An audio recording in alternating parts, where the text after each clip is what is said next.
here's something I'm curious about, because I really speak from personal experience and just in life in general, and times where I've maybe felt insecure and lonely in getting what's there for me might not be what's there for somebody else. Like, it's, to me, it's sometimes kind of a lonely thing, which I think is why so many times I stray away from it. Cause I'm like, God, it's just me in this, right? I don't know if you can relate to that, or any suggestions around like if people are experiencing that. Well, I would say that is like brilliant. It's really brilliant, because even like that's a way of, I think of it as like putting a staff in the ground. It's like, okay, this is something that I can feel to be true, that I know that I'm lonely. And it is lonely, because if you're not merging, you really can feel yourself as separate. And especially it's lonely if you can begin to see that that person's not going to be able to see you, you know, and that's terrifying. These are all some of the reasons why it's really hard to get out. And so one of the things we like to talk about is like, you know, there's this guardrail to guardrail, you know what I mean? I'm in, I'm out, I'm in, I'm out. You know, I hate that person. And then all of a sudden you don't tell your friends that you've gotten back together with them, that kind of stuff. Not that we know anything about that, but. No, I'm sure not. Never. Right? So let's be practical about what can listeners take away. So one, like, watch the guardrail to guardrail. So if it's, you feel this way and then that way, you're probably just going to keep doing that. Like guardrail to guardrail in this situation being like, oh my God, this relationship is what I need. I have to have it. I have to have it. It feels so good. This relationship is horrible. I got to get out. Right. Yeah. Right. So when you're in it, the suggestion is to find your doubt. Like, don't just be dissociating the bad. Like, I see that this person, it can be controlling and be insecure and can be petty and can have trouble taking feedback, and I love them and I want to stay in here. So so finding the balance. Well, so when you're in it, to be able to feel this side, and then when you're out of it, if you're not feeling loss, right? And if you're not feeling you're like, oh my God, what's this? Like, if it's not vulnerable and you're just like, screw you, I'm out of here, that's probably not going to, that's again where you might. So if you can find what you want to do is, if you're going to leave, it's going to be the real permanent leaving. It doesn't have to be dramatic. Like, it's just, you're going to know, and you don't have to declare it, and you don't have to make it big. Like, when you get that inner knowing, which includes both your love and the loss, but also and it's not working, that's a really solid place. So both of those are, you know, being like leaning away from it with the loss is solid, and being in it with the difficulties is solid. So we want the road to get more and more narrow, where that you can stay on the road and you're not falling off either side. Right. Got it. Awesome. And to know you're not alone in that process. I think what you were saying too, to feel loneliness. And I think when you mentioned, you know, you don't want to tell your friends you got back together. I think it's so important, because we go tell our friends, you know, if you're in a relationship like this and it goes to the other guardrail and you're going, I am done, I can see this. And they're all like, don't talk to that guy or that girl, or, you know. Yeah, he or she really, and you're like, yes, you know, and you're in that guardrail. And if you're not holding, like Sue's saying, that part that's saying, I'm going to feel lost, it's so important to go, I know I'm not going to feel this way in 4 days. Can you be there for me? I know I'm not. Right. Yeah. If I've done this over and over again, I'm not going to be there. So let people know that, so that when you've gone, I'm done. And then that part where now that separateness starts to hurt and the loneliness comes in and the loss of self, because it's not only the loss of the person who makes you feel bigger than life, when it's going, losing a part of when it's your fantasy self. Yeah. When you're over here, you're with somebody bigger than life. You have their fantasy self and yours. And so when you're over here and going, I'm done with that, and you start to feel this loss, it's painful. We really want to come at it from a very compassionate place. It is going to feel painful. It is going to feel lonely. And it's a deep loss. It's not just a loss of the person that's not good for you. So knowing that compassionately is so important. And if you're over here done, you've got to know that you're not holding the positives. That is always lures you back in. And that let your friends know, so that when you start to want to go back, right, then you can say, I know this person isn't good for me. I know in the end, I don't feel this way, but I'm so tempted because it makes me feel. And then you're getting in touch with all that inside of what it makes you feel and the needs you have. And friends, most likely, and if not friends, other individuals that really understand this, like what you're doing now, getting information out, hopefully people go, that's why it's so hard. It's Right. not because I'm weak. It's not because I'm being ridiculous. It's because it's super challenging and painful.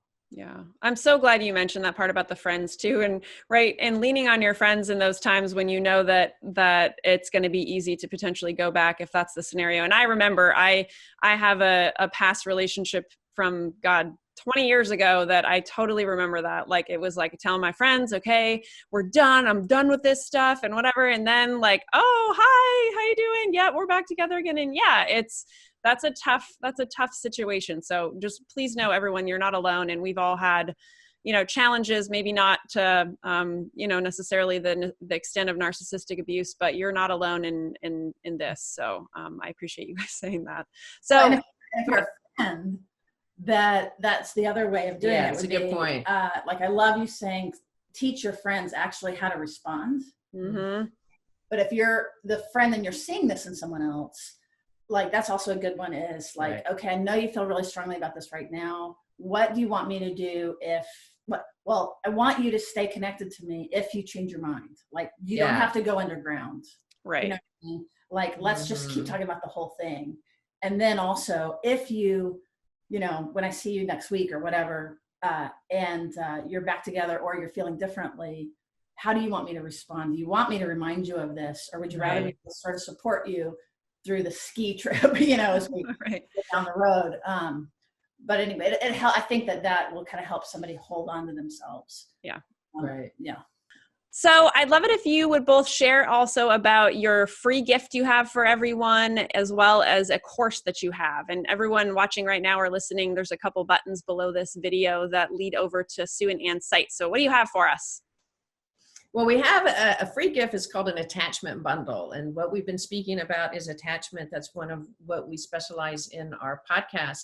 And what we put together for you is a bundle that gives you both visuals of the spectrum we speak about, as well as links and to some of the most pertinent podcasts and other information. Worksheets, et cetera, that can be really usable. We find it really important to have visuals because so much of this information is so complex. And when you can locate yourself on a paper, you know what I mean? It's like organizing. So. Right. You can use it in relationship. We also have a course. It's called It's Not Me, It's My Amygdala. Mm-hmm. And for those of us that for those of you that might not follow the podcast, it's about a lot of what we're talking about now is like really learning how our body responds to things. And instead of going through shame, realizing that our body is creating a lot of our reactions.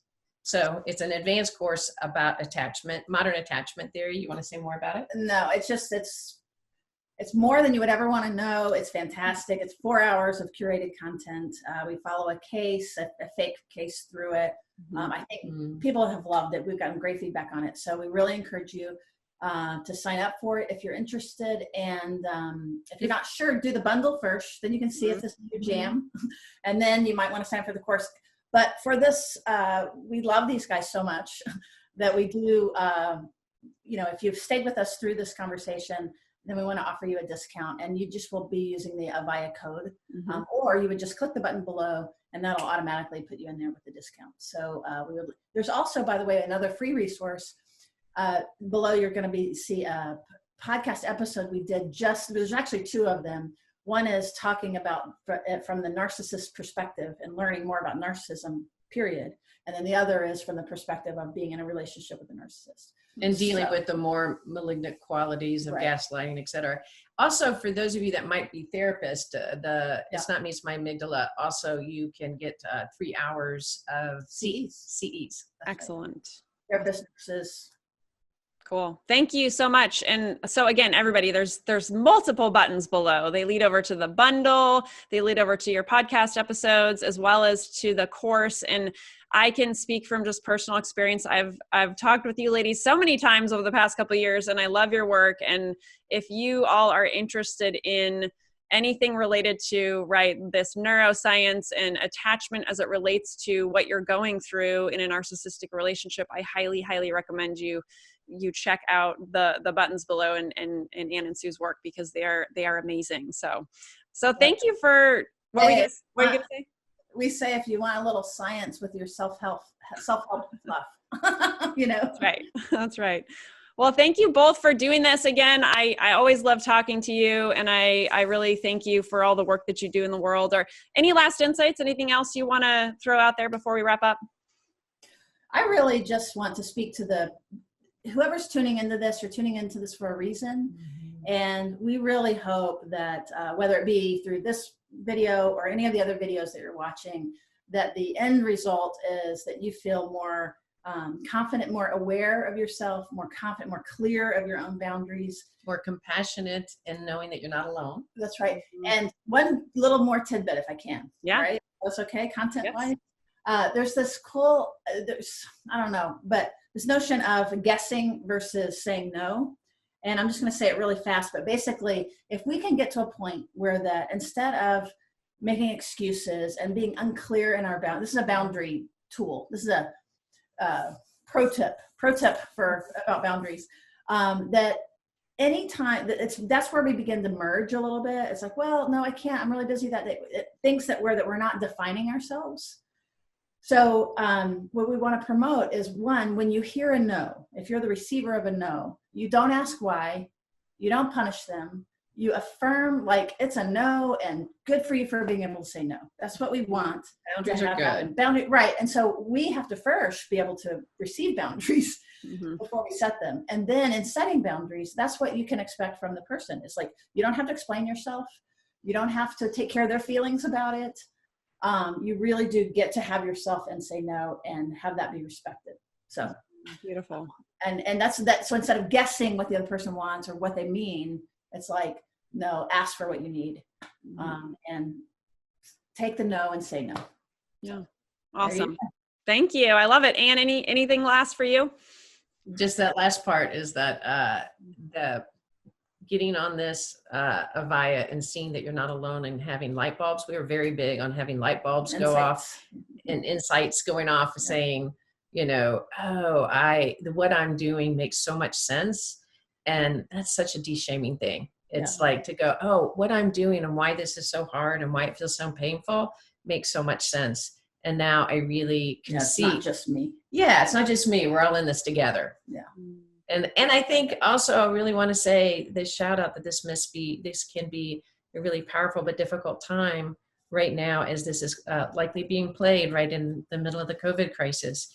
So for those of us that are home alone and in situations that may be difficult, that you are finding connection and some power in reaching out on this wonderful online AVAIYA community, by the way. We really appreciate you, and that you're a great resource during a time that probably a lot of people really need some love, care, and support right now. Absolutely. Yes, everyone, we're all in that journey together as well. Very interesting times that we're all faced with right now. So yes, I hope that you take advantage of being able to, maybe have a little extra time to work on yourself, your relationships, and absorb content like this. So awesome. Thank you so much. Appreciate you guys. And thank you everyone for tuning in, for showing up for yourself, for knowing you're not alone. And we'll see you all again real soon. Take care. Awesome.